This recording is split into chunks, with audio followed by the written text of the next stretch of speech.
Narayana Narayana Hari Hari Hari Om Namo Narayana Om Namo Narayana Hari Om Namo Narayana Hari Om Namo Om Namo Narayana Hari Om Namo Narayana Hari Om Namo Narayana Srimad Narayana Narayana Hari Hari Srimad Narayana Narayana Hari Hari Srimad Narayana Narayana Hari Hari Srimad Narayana Narayana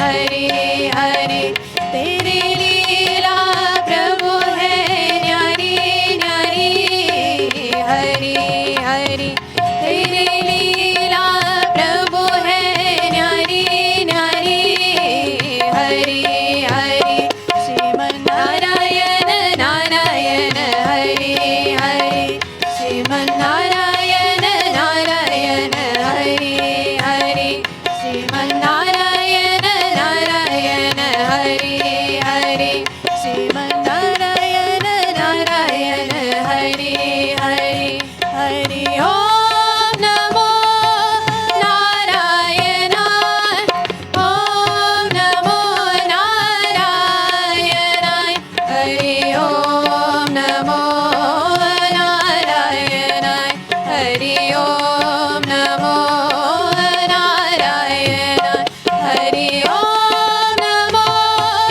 Narayana Om Namo Narayana Hari Om Namo Narayana Hari Om Namo Narayana Srimad Narayana Narayana Hari Hari Srimad Narayana Narayana Hari Hari Srimad Narayana Narayana Hari Hari Srimad Narayana Narayana Hari Hari Tere Leela Prabhu hai Nyari Nyari Hari Hari Tere Leela Prabhu hai Nyari Nyari Hari Hari Leela Prabhu hai Nyari Nyari Hari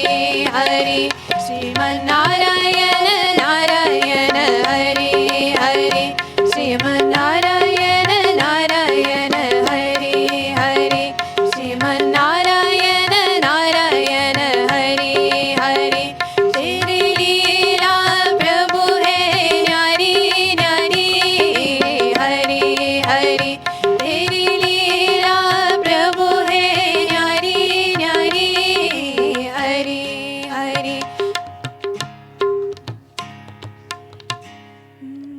Hasado Ma Sadgamaya Tamaso Ma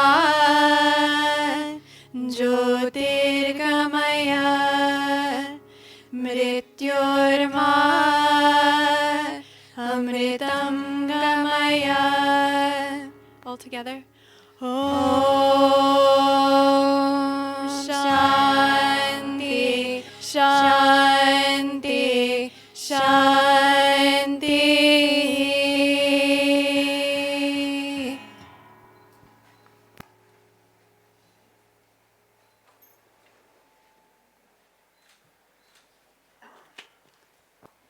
Thank you for the beautiful music as always. It's such a gift to have sacred sound.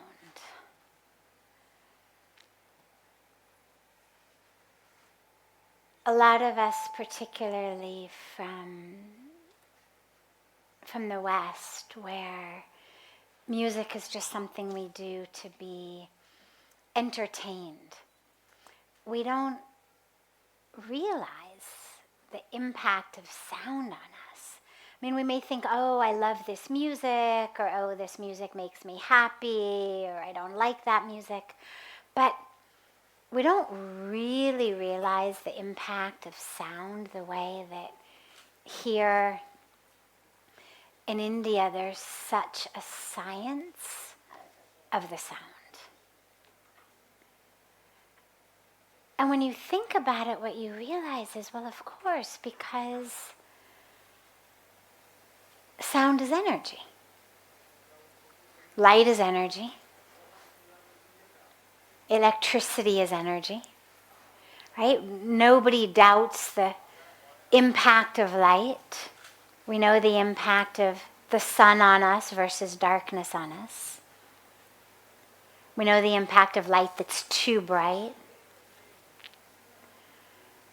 But we don't usually really think about the impact of sound like that. And yet it impacts us just the same way. I mean, they're literally waves that are coming out of their beautiful mouths and into our ears. And it's not just about, I like it, that sounds good. But it actually, and this is where we have such an emphasis on the science of mantra, the aspect of chanting and kirtan. It's not just nice music.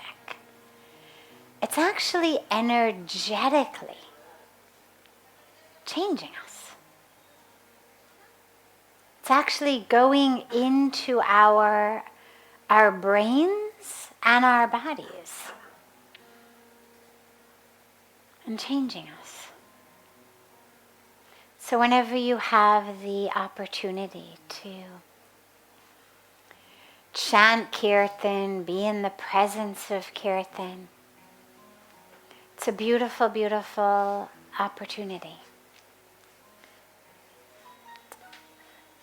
I'll begin as always with a question that's come in advance, and then open it to any questions that anyone here may have.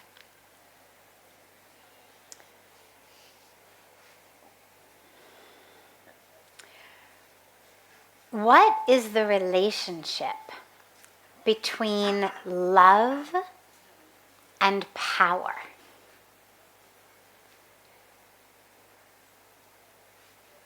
Love is the greatest power. Love is the absolute greatest power that we have.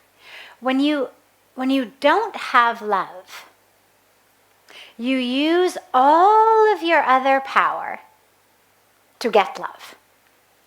If we have money, we try to use our money to buy love, whether it's I'm going to dress myself up so beautifully that no one will be able to resist me, whether it's I'm going to use the money to buy you gifts and then you will love me,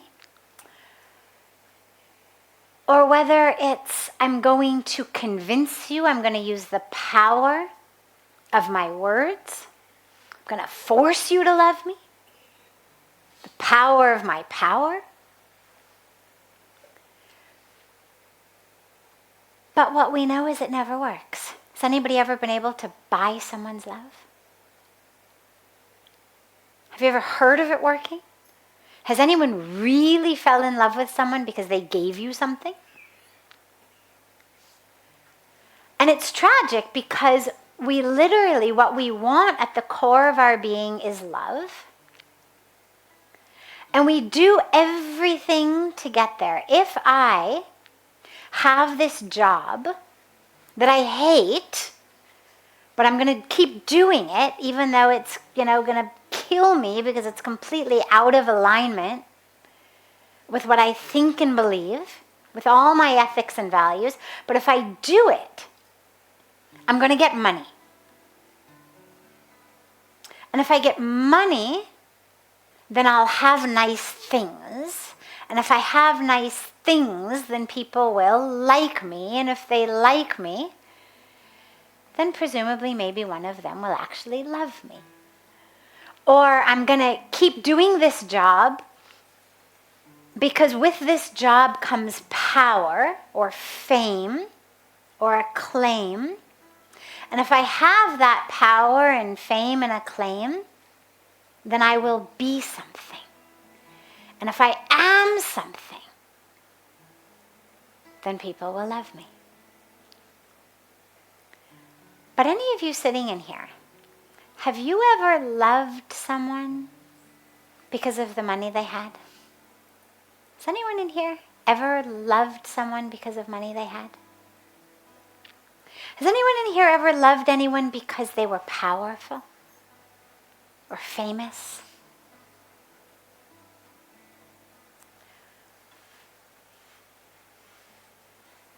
So, ironically, it doesn't work.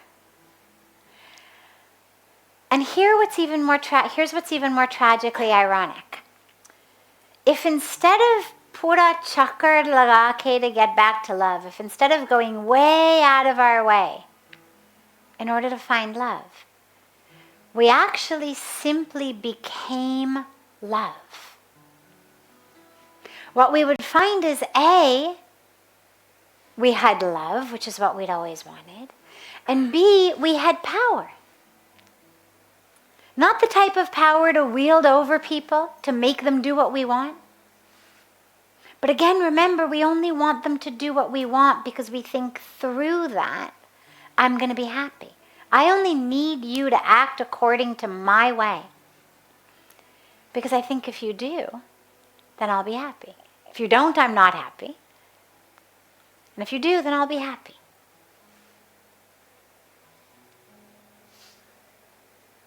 So love and power, if you're trying to use power to get love, it never works. But if you realize that love is the power and that the greatest power you have in you is love, that's your greatest power. And here's the beautiful thing about love. It doesn't come from outside, it comes from inside. Because then a lot of us think, well, I don't have anyone to love, so it means I'm powerless. Or I loved that guy, but then he stopped loving me, so now I don't have love, so I'm powerless. Or I loved that girl, but she's never loved me, so I'm powerless. But actually, it's not like that.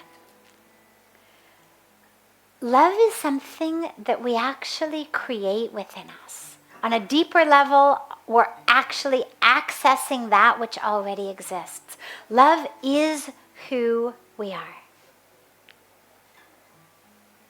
And if you doubt that, think back to a moment of being in love.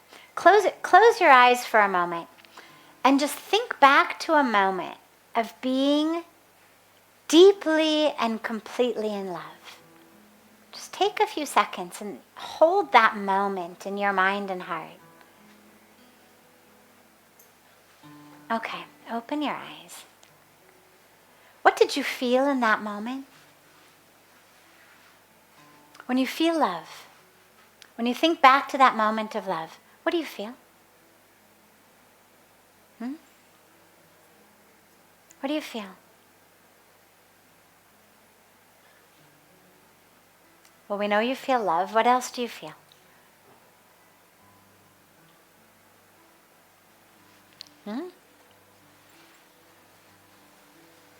What do you feel when you feel love? Anybody feel peaceful? Love make us feel peaceful? Anybody feel that sense of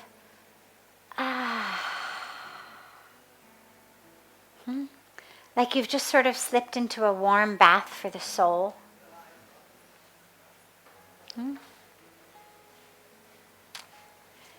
Anybody feel expansive? All right, let's look at it the other way. Anybody feel contracted? Okay, so yes to expansive, no to contracted. So love makes us feel all of those things because we're no longer putting on a show. We're no longer wrapped up in our dramas and our stories and our identities. When you're really in that moment of love, it's the truth of who you are. Now here's the beautiful key. Love is produced within you. Another person might be the catalyst through which you experience love. So I see you, and when I see you, something about seeing you makes my internal love manufacturing plant get turned on. And so I manufacture love, and then I say, oh, I love you.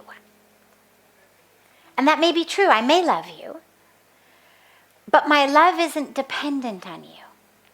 You've been a catalyst for me to experience the truth of who I am. And that's really important. The flashlight, if you walk up to a mirror in the dark and you hold up a flashlight on your face so that you can see, or you need to brush your teeth, the electricity's gone out, you've got no electricity, so you take a flashlight to go brush your teeth in the mirror. And the flashlight shows you your face, but it isn't your face. It's just showing you your face. Nobody would mistake the flashlight for the face. We understand it's just showing me my face. In the same way, you have catalyzed my experience of love, but you aren't the love. That love is in me.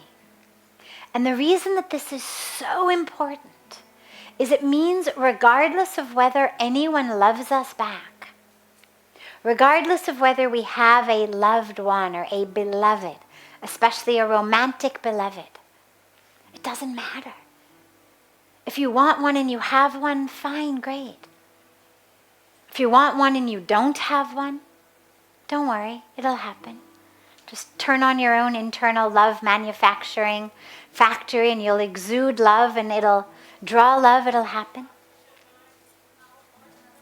If you don't have one and you're not looking for it, great. You still can experience love because it's within you. You don't need another person to catalyze it. I always say, these air conditioners back there, they give us cold air.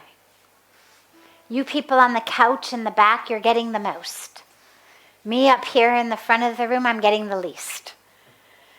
If we walk out this door and we go around to the other end of the wall, you get 0. Because the air conditioning, the cold air is in that machine. It's a product of the machine. When you're close to it, you get a lot. You're far away, you get a little. Farther away, you get none. But that's not how love works. We think, oh, I've lost my loved one. My love is gone. No, it isn't. That love wasn't coming out of your loved one to you. You were manufacturing it. Because when your loved one got up and went to the kitchen or went to the bathroom or went to work or got on a plane to fly to London for some work, you didn't feel any less love. Get 100 feet away from that air conditioner, you won't feel any cold air. But get 100 feet away from your loved one, you still feel love. Get 1,000 feet away, you still feel love. Get on the other end of the world, you still feel love. Which means it's not in them. It's in you. And that is your power. Because, number one, when you experience love, you experience the truth of who you are. When we talk about divinity and soul and consciousness, it is love. It is that same spirit and divinity that runs the creation of the universe. Look at the rain, look at a sunset, look at a flower, look at a river. This is love in action. This is love embodied. When we touch love, we are touching our oneness with creation. Number 2, it's your greatest power because love makes everything possible. Love is the only thing that makes the impossible possible. And whether it's the adrenaline, the literal chemical rush of adrenaline that enables a 90-pound woman to lift a car off of her newborn child, or a mother to run through the jungles all night long with her child in her arms to get them to a hospital. Anybody who has ever been in love has done something for love that you didn't think you could do otherwise. Might be something with the brain, might be something creative, might be something physical. But every one of us, if we've been in love, we've done something for love that we never thought we could do otherwise. And number 3, it's the greatest power we have because it is the only power that actually brings about the change that is needed in the world. When we look around and we see poverty, and we see illness, and we see environmental destruction, and we see wars, the only power to change that is not the power of power. That comes in handy, yes, but you've got to wield that power only when it's coming from love. Power that's not rooted in love makes situations worse, not better.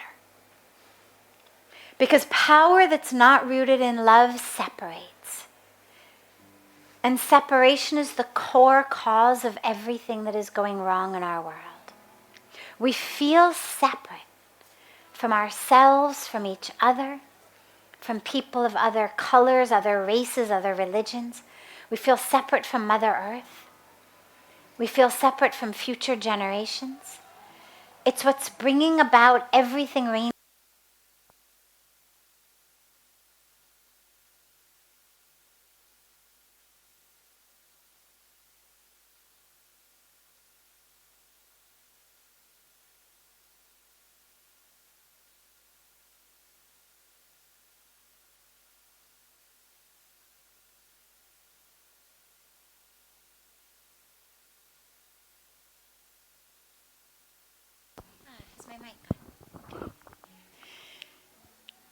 See, when there's no electricity in my mic, you get a new mic. If there's no electricity at all, we talk louder. It's not a power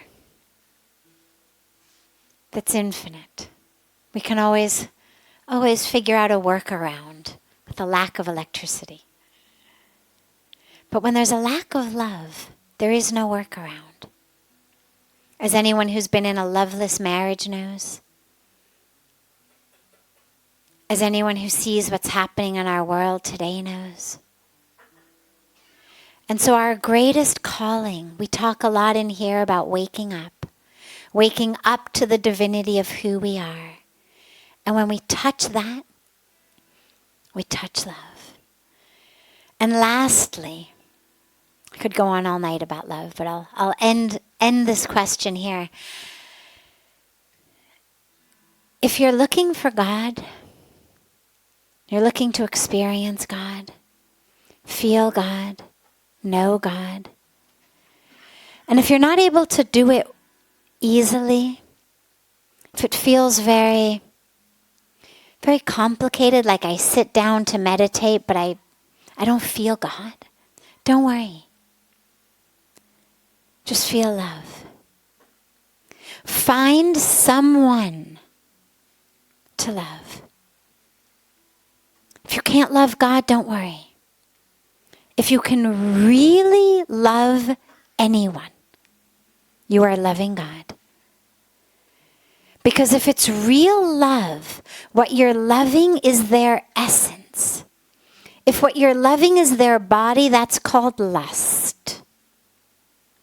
If it's form, you're loving. Body, you're loving. Package, you're loving. It's lust. Lust isn't only sexual. Lust is objectification. But if you're really loving, what you're loving is spirit. You're loving essence. You're loving soul. Which means you're loving God. And through that love, whether you love a spouse, a sibling, a parent, a child, the tree in your backyard, the flowers of your garden, whatever you can love, as you love them, just realize you're loving God through them. And as you look at them and as you feel love, allow that love to expand until you experience love not of them, but you experience love through them. And then you're loving God. And when you love God, you know God. And when you know God,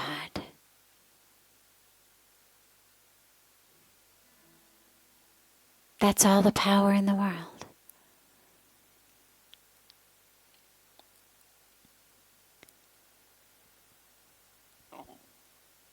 Before taking another question that's come in advance, I'm happy to open it up to any questions that anyone here may have, if anyone has any.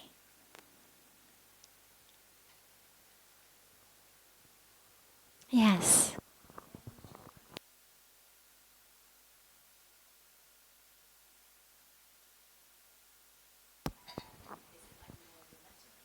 Great question. So when I'm talking about God, she said, am I talking about a particular God, or is it more of a metaphor?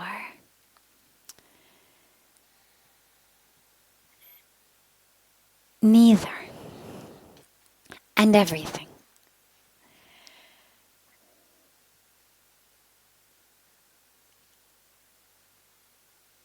In the Hindu tradition, you look around and you see so many different aspects of God. And so when we come to India, when we start learning about this beautiful Vedic tradition, we think, oh, okay, so we have so many different divine manifestations. And not only of this tradition, of all of our traditions. And then what you realize when you study a little bit more is, well, actually, there's really only one God with many manifestations. But then you go deeper, and what you find is actually, it's not one God. It's nothing but God. And so it's not a particular God. Could be any of them. Because every single one of them is a manifestation of the same one divinity. Here's a way to think about it, and this is a metaphor. Think about waves on the ocean, okay? So imagine that the ocean is infinite. Not just the Pacific or the Atlantic, but an infinite ocean. And on that infinite ocean you have waves. Now, what's the truth of that wave? The highest truth of that wave is its ocean. Even while it's in that moment, taking that form of the wave, it's still ocean. It's never stopped being ocean. There's nothing but ocean. Big waves, small waves, tidal waves. Ultimately, nothing but ocean. In the same way, there's nothing but God. And so when I talk about God, I'm talking about any way that works for you to experience God. It can be, sometimes we think of God with form. There are certain religions in the world that think of God as having a form, having a name, having characteristics. There are certain religions that think of God as having no name, no form, no characteristics. Doesn't matter. Here's the thing. As a mother, imagine you had 5 kids of different ages. And one child called you mom, and another child called you mommy, and another child called you mama. And the baby couldn't say anything. Would you care? Would you love one more than the other? Would you love the one who said mom more than the baby who went mama, mama, mama? Wouldn't matter. Because what you know is every one of them is loving you. And this is the same with God. It doesn't matter. It doesn't matter what name or form you use. So when I talk about God, I talk very, very generally. However you connect to that divine, to that supreme. Say God, say universe, say consciousness, say supreme reality, say divine energy, say spirit. It doesn't matter. Here on the banks of Ganga is the giver of liberation, the giver of freedom. People bring ashes to Ganga, to immerse the ashes in Mother Ganga, to have liberation for the loved ones. To have liberation for the loved ones. But Ganga gives us liberation while we're living as well. But it doesn't matter how you get in. So here at Parmarth we have marble steps that go down into Ganga. Downriver, there's a cement slope with a railing. Upriver, there's a sandy beach. Upriver further, there's some rocks. There's innumerable ways to get into Ganga.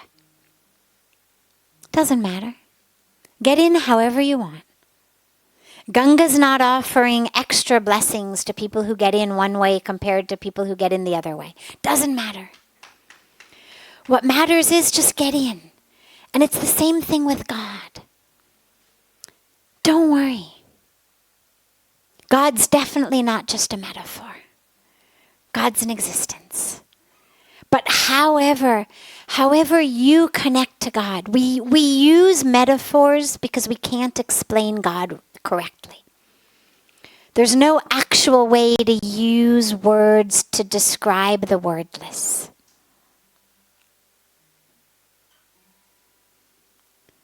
So we use metaphors. We kind of dance around the truth because we don't have words to explain it.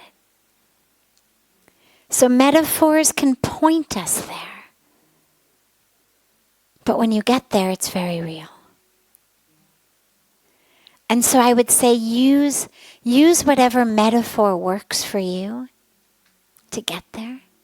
Higher self, divine self. Whatever works. Any door, any path, any way. Just get in. Get in and connect. Because as long as we hold the idea of God as the possibility of being any one of lots of different separate things, we're minimizing what God is. God is you.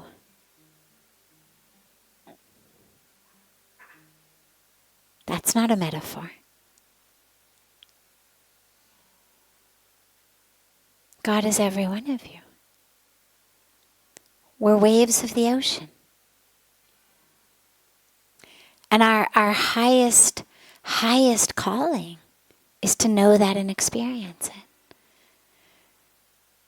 Thich Nhat Hanh, the very famous Buddhist sage, said enlightenment is when the wave realizes it's the ocean.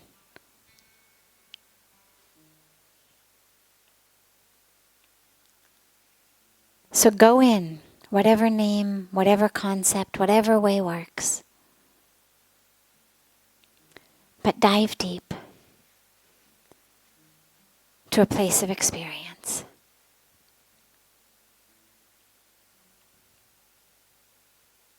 Yeah.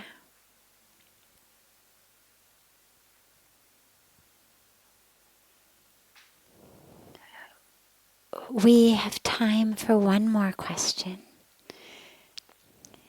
If there are any questions here before taking any others that came in advance, I'll take any here if there are any.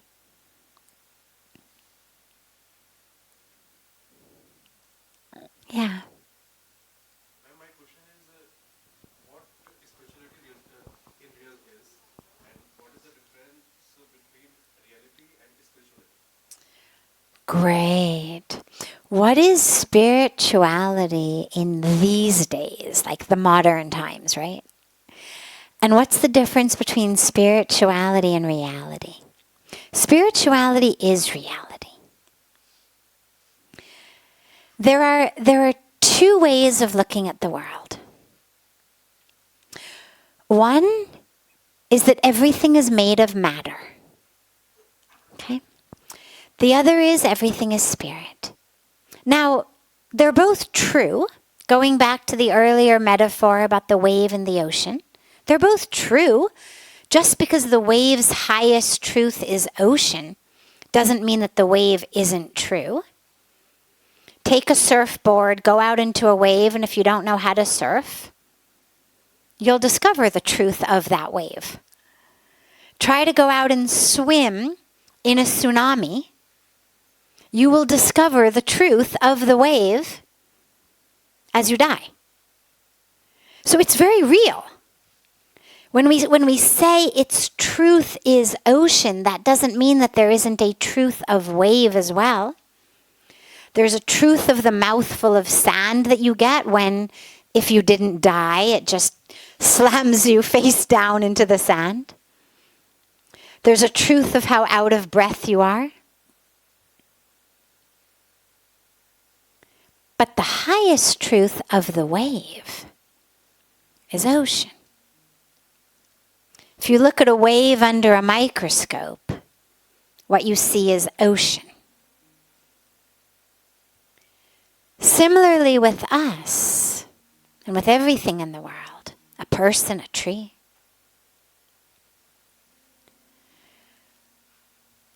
Forms are different. Small wave, big wave, nice surfing wave, tsunami, get out of the ocean wave. Lots of different forms. But ultimately,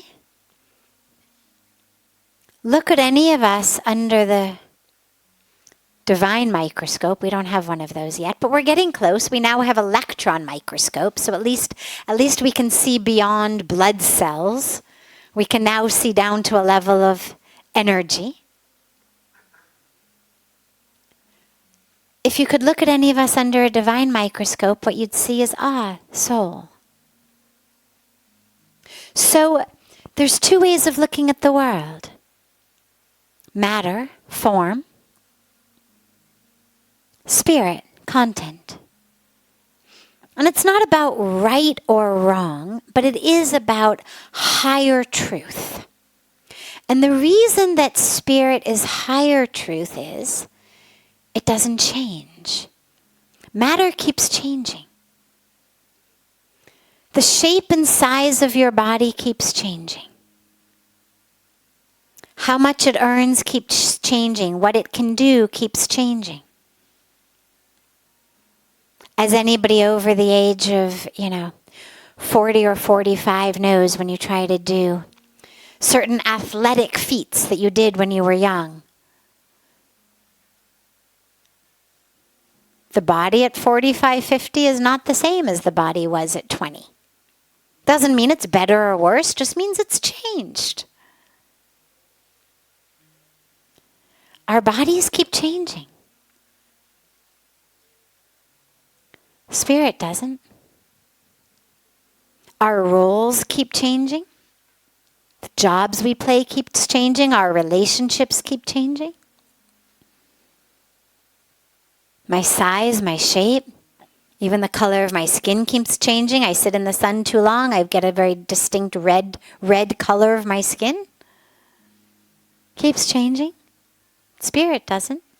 So lower truth is that which does change. And so the material world keeps changing.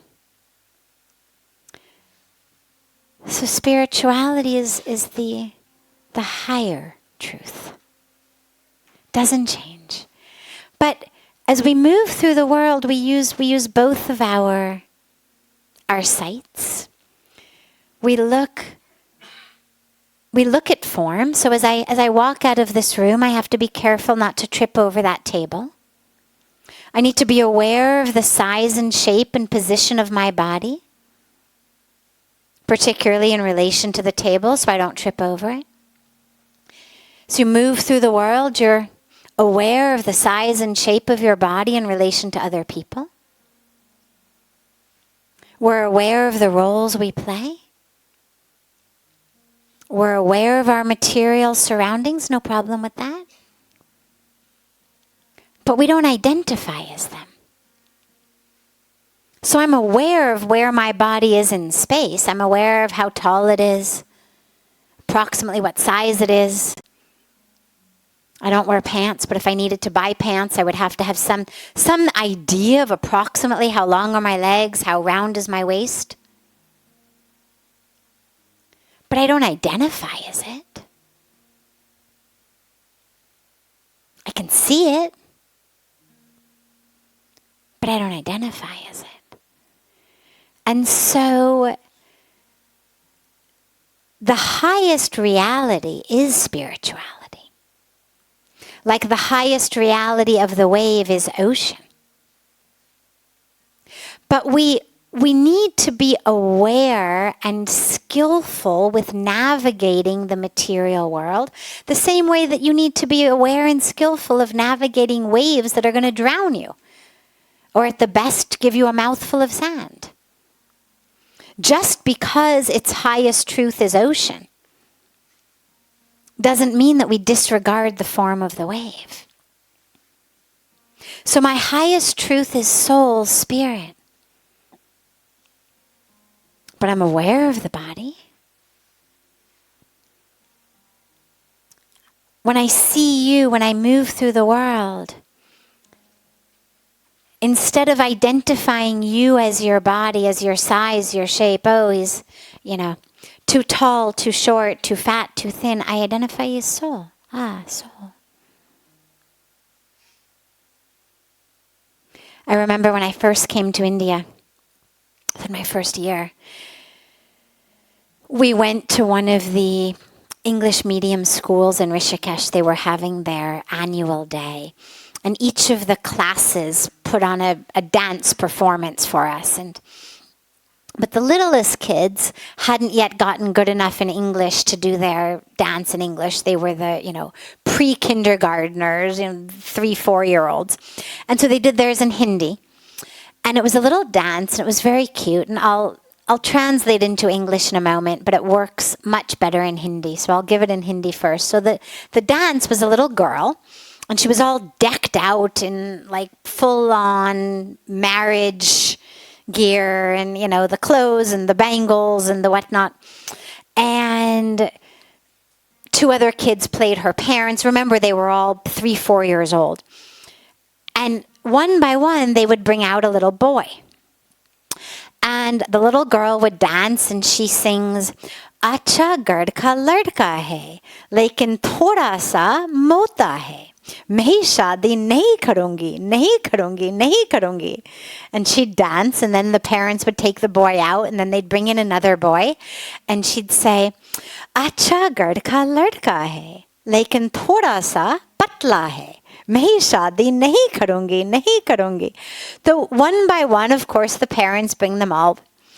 So the English of this is, one by one, this little girl rejects every boy because this one is too fat, this one is too skinny, this one is too tall, this one is too short. And it was very, very cute because they were 3 and 4. But in life, we do the same thing. And it's very cute when it's 4-year-olds dancing on a stage talking about "Main shaadi nahi karungi," I won't get married. But in life, it becomes tragic. As we move through our lives, judging and identifying people, judging and identifying ourselves based on the shapes of our bodies, the color of our skin, how much money we make, the size of our house, the size of our car. And so spirituality says, move through the world seeing people as spirit.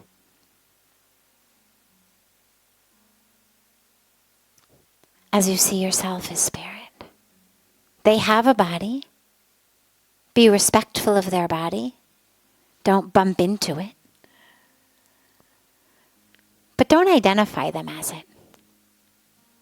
In the same way, take care of your body. But don't identify as it. Let your reality be spirit.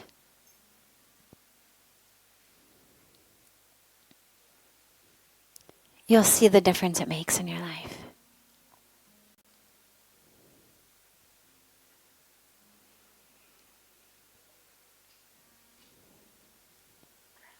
Have a beautiful rest of your evening, everyone. I will see you all tomorrow. And if you have a question that you feel shy to ask in public, you can get it in writing to Sevanandaji, and he can get it to me on the paper that we begin with. Have a beautiful, beautiful, beautiful night.